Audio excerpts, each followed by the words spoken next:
ایک بوئنگ 747 جس میں آن بورڈ تھے 524 پیسنجر 24,000 فیٹ کی اونچائی پر اچانک جہاز کی ٹیل الگ ہو جاتی ہے۔ پائلٹس کے پاس نہ تو کنٹرول بچے تھے اور نہ ہی ڈائریکشن، کیبن میں نہ تو آکسیجن تھا اور نہ ہی ایئر پریشر، لیکن اس کے باوجود اگلے 45 منٹوں تک وہ جہاز کو ہوا میں کیسے رکھتے ہیں۔ یہ کہانی ہے انسانی حوصلے، انجینئرنگ فیلئر اور ایک ایسی فلائٹ کی جس میں کسی بھی قسم کا کنٹرول نہیں بچا تھا، اور وہ فلائٹ تھی جاپان ایئر 123۔ فائنڈ تھنگز میں ایک بار پھر سے خوش آمدید دوستو۔ 12 اگست 1985 کو جاپان ایئر لائن کا بوئنگ 747 ٹوکیو کے ہنیدا ایئرپورٹ پر خراب پیسنجرز کو آف لوڈ کر رہا تھا۔ ٹھیک ایک گھنٹے کے بعد اسے واپس ٹیک آف کر کے اوساکا جانا تھا۔ ہزاروں لوگ روزانہ ٹوکیو سے اوساکا کی طرف سفر کرتے ہیں، لیکن آج کا دن کچھ زیادہ ہی بزی تھا، کیونکہ جاپنیز ہالیڈے اوبون کے لیے لوگ اپنے گھروں کی طرف واپس جا رہے تھے۔ ہنیدا ایئرپورٹ پر جہاز کی صفائی کے بعد جاپان ایئر 123 میں 509 پیسنجرز اور 15 کریو ممبر بورڈ ہوئے۔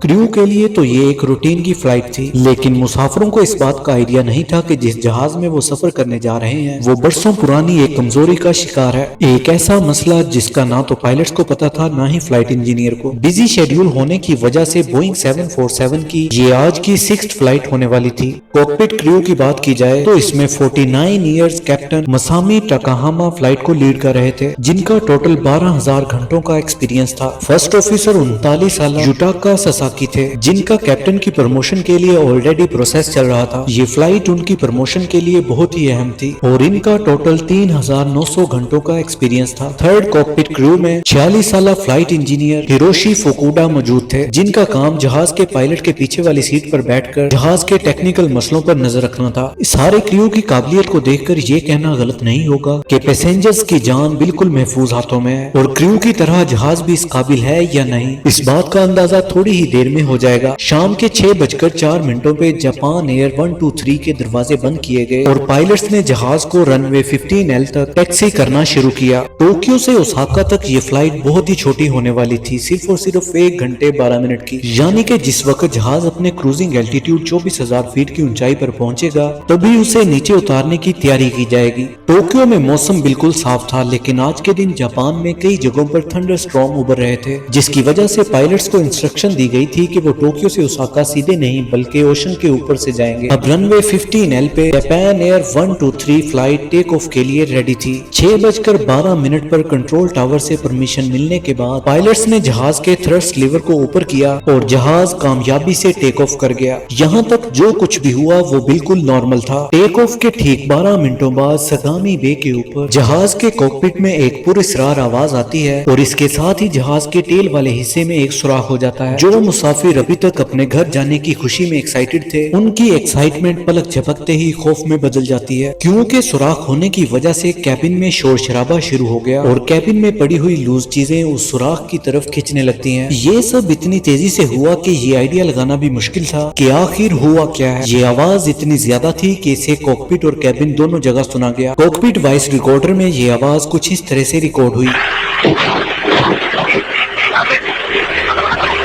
یہاں پہ یہ جاننا ضروری ہے کہ جیسے جیسے پلین الٹیٹیوڈ پہ جاتا ہے باہر کی ہوا پتلی ہونے لگتی ہے اور آکسیجن بھی کم ہو جاتی ہے۔ اس کو کاؤنٹر کرنے کے لیے کیبن میں آرٹیفیشل پریشر بھرا جاتا ہے، جو کہ لگ بھگ زمین کے ایٹماسفیئر پریشر کے برابر ہوتا ہے، جس کا مطلب 24,000 فیٹ کی اونچائی پہ باہر کا پریشر کم اور کیبن کے اندر پریشر زیادہ ہوتا ہے، اور یہ اندر موجود زیادہ پریشر لگاتار کیبن کی دیواروں پہ زور لگا رہا ہوتا ہے۔ پلین کا کیبن پوری طرح سے ایئر ٹائٹ رکھا جاتا ہے تاکہ یہ آرٹیفیشل پریشر کسی بھی طریقے سے لیک نہ ہو سکے، پر اگر کیبن کا کوئی چھوٹا سا حصہ بھی کمزور ہوگا تو کیبن کا ایئر پریشر اس جگہ کو پھاڑ کر سوراخ پیدا کر سکتا ہے، جس کی وجہ سے کیبن کا آرٹیفیشل پریشر ختم ہو جائے گا اور پیسنجرز کی طبیعت بگڑ سکتی ہے، اور اس کے علاوہ آکسیجن لیول کم ہونے کی وجہ سے سانس لینے میں بھی مشکل آ سکتی ہے۔ جاپان ایئر 123 میں بھی کچھ ایسا ہی ہوا تھا، پر ابھی تک دونوں پائلٹس کو اس بات کا علم نہیں، پر وائس ریکارڈر میں ان دونوں کو آپس میں بات کرتے سنا گیا۔ کبھی تو انہوں نے لینڈنگ گیئر کے دروازے کے ٹوٹنے کی بات کی اور کبھی تو انہیں لگا کہ یہ آواز انجن سے آئی ہے۔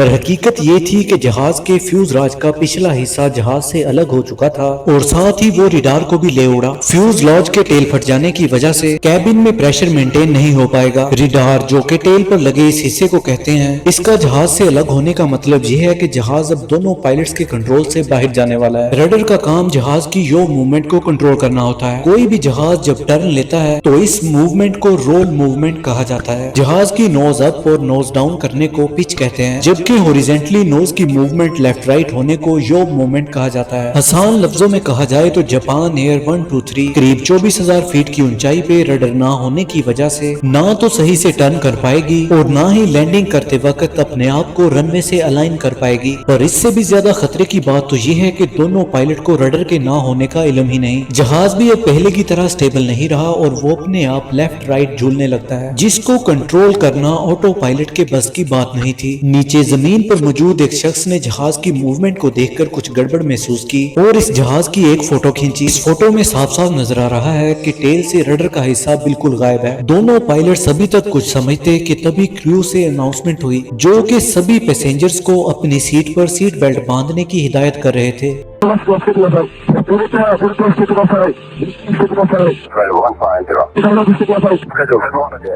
उधर कॉकपिट में मौजूद पायलट को मामला गड़बड़ लगा तो सबसे पहले उन्होंने ट्रांसपोंडर की फ्रीक्वेंसी 7703 पर रख दी, जो कि एक यूनिवर्सल डिस्टेंस सिग्नल है। यानी कि अब तमाम कंट्रोल टावर्स को पता चल जाएगा कि जापान एयर 123 इमरजेंसी सिचुएशन में है। कैप्टन ने फैसला किया कि जहाज को टोक्यो में लैंड किया जाए, लेकिन क्या प्लेन ऐसा करने के काबिल है भी या नहीं। सबसे पहले उन्होंने कंट्रोल टावर को इमरजेंसी सिचुएशन के बारे में बताया और वापस टोक्यो लैंडिंग की परमिशन मांगी। कंट्रोल टावर ने पायलट को 90 डिग्री टर्न लेकर टोक्यो में लैंड करने की परमिशन दे दी। फर्स्ट ऑफिसर जो के कंट्रोल पर बैठे थे, उन्होंने प्लेन को राइट की तरफ मोड़ा, ठीक 40 डिग्री के एंगल पे। पर दोनों पायलट्स ये देखकर मजीद खौफजदा हो गए कि प्लेन का एंगल 40 डिग्री से काफी ज्यादा था। इस मौके पर कैप्टन को फर्स्ट ऑफिसर पर चिल्लाकर कहते हुए सुना गया, बैंक एंगल कम करो।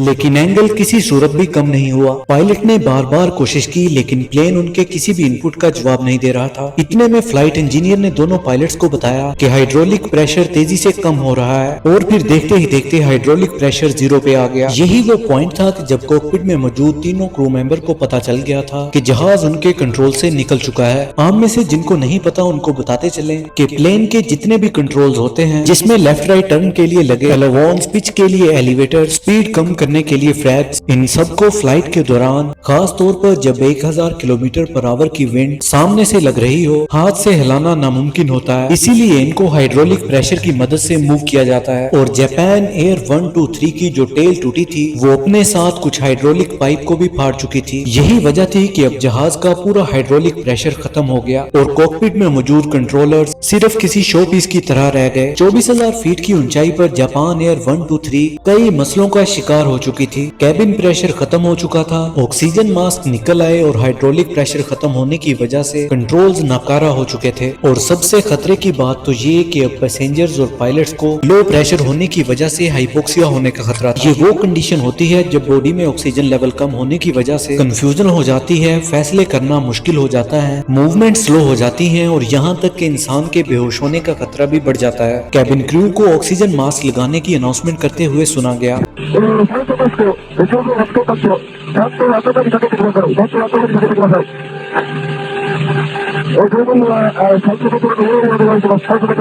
अब जापान एयर 123 बुरी तरह से रोल करके पैसेंजर्स को डरा रही थी। दोनों पायलट्स के पास सिर्फ एक ही चीज के कंट्रोल्स बचे थे और वो थे इंजन्स के कंट्रोल। कैप्टन ने सिर्फ इंजन का इस्तेमाल करते हुए प्लेन को रोल मूवमेंट से निकालने की कोशिश की और अगर जहाज को राइट टर्न करवाना है तो फिर जहाज के लेफ्ट इंजन की पावर बढ़ानी होगी, अगर लेफ्ट साइड पर टर्न करना है तो राइट साइड के इंजन की पावर बढ़ानी होगी। इसी तरह जब रोल मूवमेंट में जहाज राइट साइड पे टिल्ट करेगा तो सिर्फ राइट इंजन की पावर मखसूस वक्त तक बढ़ाकर जहाज को दोबारा सीधा किया जा सकता है। इसी तरीके को इस्तेमाल करते हुए पायलट्स ने जहाज की रोल मूवमेंट पर काफी हद तक काबू पा लिया था। अब पायलट्स का सिर्फ और सिर्फ एक ही मकसद था कि जल्द अज जल्द इस जहाज को टोक्यो एयरपोर्ट पर लैंड करवाया जाए, पर उससे पहले जहाज को जमीन के करीब लाना होगा ताकि कैबिन में प्रेशर बढ़ सके। ऐसे काम के लिए वैसे तो एलिवेटर काम आते हैं, जो कि हाइड्रोलिक प्रेशर न होने की वजह से बेकार पड़े थे। अचानक कैप्टन ने लैंडिंग गियर को नीचे करने का आइडिया दिया। लैंडिंग गियर जहाज में एक्स्ट्रा ड्रैग पैदा करता है जो कि स्पीड को कम कर सकता है और ये लैंडिंग गियर भी हाइड्रोलिक प्रेशर से खुलते हैं। लिहाजा कैप्टन ने अपने ही वजन से लैंडिंग गियर को खोलने का फैसला किया और खुशकिस्मती से वो खुल भी गए। अब 6:45 पर जापान एयर 123 ओत्सुकी नामी शहर के ऊपर एक गोल चक्कर लगाता है जिससे जहाज का एल्टीट्यूड 24,000 फीट से 13,500 फीट पर आ जाता है और ये पायलट्स की एक बड़ी कामयाबी थी। कैबिन में प्रेशर और ऑक्सीजन दोनों बेहतर हो जाते हैं, लेकिन खतरा अभी तक टला नहीं। उनको यहाँ से राइट टर्न लेकर टोक्यो की तरफ जाना था, लेकिन सिर्फ इंजन के जरिए प्लेन को टर्न करना पायलट के लिए बहुत मुश्किल हो रहा था। अगर पायलट इंजन का थ्रस्ट बढ़ाते तो प्लेन की नोज काफी ऊपर हो जाती, जिससे स्पीड भी कम हो रही थी और अगर स्पीड ज्यादा कम हुई तो प्लेन स्क्रॉल करके जमीन पर क्रैश कर सकता है। ना चाहते हुए भी ये प्लेन जापान के पहाड़ी इलाकों में दाखिल हो गया। कम एल्टीट्यूड के बिना किसी कंट्रोल के जहाज को टोक्यो की तरफ मोड़ना काफी इम्पॉसिबल टास्क लग रहा था। 6:48 पे कैप्टन को फर्स्ट ऑफिसर को ये बोलते हुए सुना गया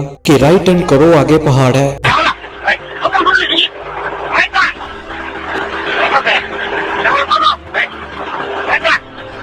लेकिन शायद सिर्फ इंजन कंट्रोल की मदद से इतने बारीक टर्न लेना काफी मुश्किल था। इस वक्त कॉकपिट में तरह तरह के अलार्म बजते हुए भी सुनेंगे। ना चाहते हुए भी जहाज टोक्यो से बहुत दूर माउंटेन रेंज के ऊपर सिर्फ 6,800 फीट की ऊंचाई पर आ चुका था। कुछ ही मिनटों के बाद 6:54 PM पे कैप्टन की बौखलाहट उसकी आवाज से अच्छी तरह जाहिर हो रही थी और फिर फाइनली 2 मिनट के बाद कॉकपिट में कुछ इस तरह की आवाजें रिकॉर्ड हुई।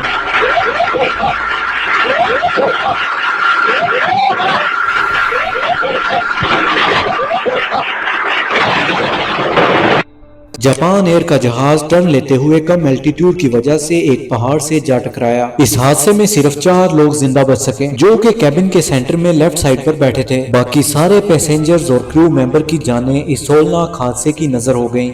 इन्वेस्टिगेशन में पता चला कि 7 साल पहले इसी जहाज की टेल लैंडिंग के वक्त जमीन से टकराई थी। उसके बाद कई हफ्तों के लिए ये जहाज रिपेयरिंग के लिए ग्राउंड रहा और बोइंग के टेक्नीशियन इस पर काम करते रहे। इन्वेस्टिगेशन में ये भी पता चला कि टेक्नीशियंस ने टेल की सप्लाइज्ड प्लेट गलत तरीके से इंस्टॉल की थी। इन्वेस्टिगेटर्स ने कैलकुलेट करके बताया कि ये फॉल्टी रिपेयर कैबिन को सिर्फ 11,000 साइकिल्स तक प्रेशराइज कर सकती है, जबकि जापान एयर 123 इसी कंडीशन में 12,000 से ज्यादा साइकिल मुकम्मल कर चुका था और बदकिस्मती से आज के ही दिन ये प्रेशर बर्दाश्त नहीं कर पाया। इस हादसे के बाद इन्वेस्टिगेटर्स ने 4 मुख्तलिफ पायलट्स को फ्लाइट सिमुलेटर में उसी सूरत हाल से गुजारा, लेकिन चारों पायलट्स ने प्लेन को क्रैश कर दिया और कोई भी पायलट उतनी देर तक उस प्लेन को हवा में नहीं रख पाया जितनी देर जापान एयर 123 हवा में रहा। ये काफी हैरानी की बात है कि फ्लाइट सिमुलेटर में बैठे हुए पायलट्स के पास 2 बड़े फायदे थे। एक तो ये कि उन्हें फॉल्ट पता था और दूसरा ये कि उनके जहन को सुकून था कि इसमें उनकी जान नहीं जाएगी। इन कंडीशंस को देखते हुए ये कहना गलत नहीं होगा कि जापान एयर 123 के दोनों पायलट्स ने जहाज को आखिरी दम तक बेहद कंट्रोल करने की कोशिश की और उसे 45 मिनटों तक हवा में ही रखा। उम्मीद है कि आज की वीडियो आपको इंटरेस्टिंग लगी होगी। इसी के साथ मुझे दीजिए इजाजत। Good bye.